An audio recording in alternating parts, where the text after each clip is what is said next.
Halo masyarakat umum, gimana kabar kalian? Masih belum bisa dapetin dia?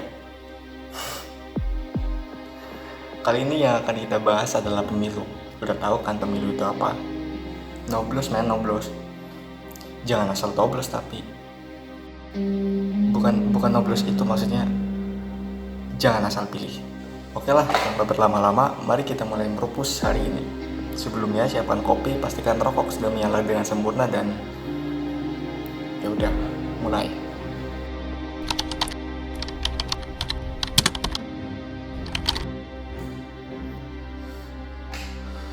Pada awal Indonesia lahir, kita sudah menerapkan sistem demokrasi. Tapi sejak Pak Soeharto menjabat, ada yang beranggapan bahwa sistem demokrasi dikendalikan, dikuasai, dan menjadi sistem otoriter. Wajar jika ada yang beranggapan seperti itu. Karena Pak Soeharto memenangkan pemilu sebanyak 6 kali cuy. 6 kali. Semuanya beres? Tenang aja, ini semua masih dalam kontrol kita. Tapi saya bukan anti Soeharto dan nggak benci juga sama beliau. Karena gimana pun juga beliau punya banyak jasa men sama negara ini.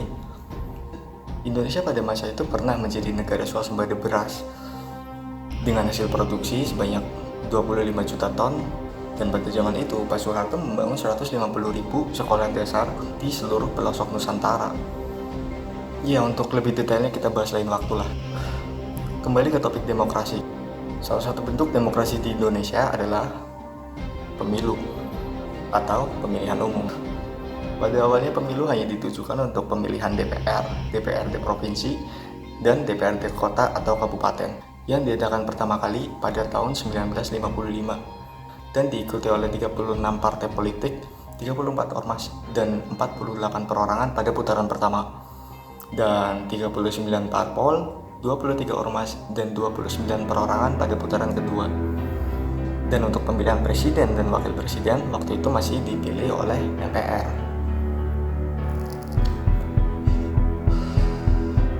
Pemilihan presiden pertama kali dilakukan pada tahun 2004 dan dilakukan dalam 3 putaran, yaitu pada tanggal 5 April 2004 untuk memilih DPR, DPRD provinsi, dan DPRD kota atau kabupaten. Lalu tanggal 5 dan 20 September untuk pemilihan presiden putaran pertama dan putaran kedua, di mana pemenangnya adalah Pak SBY dan Pak Yusuf Kala sebagai wakil presidennya. Kemudian pemilu diadakan rutin setiap 5 tahun. Dan pemilu selanjutnya yang akan datang adalah tahun 2024. Masih lama memang, tapi drama sudah dimulai dari sekarang. Entah itu media yang membesar-besarkan atau memang para calon sudah mulai ambil ancang-ancang. Kita belum tahu pasti. Tapi survei elektabilitas sudah mulai bermunculan.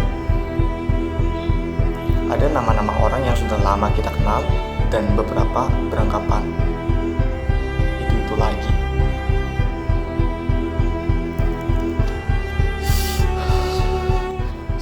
Keputusan untuk memilih presiden ada di tangan kita sendiri. Jadi alangkah baiknya kalau kita sedikit paham lah tentang politik, minimal tidak menutup diri dan mempunyai pikiran yang terbuka. Karena kita yang menentukan siapa selanjutnya.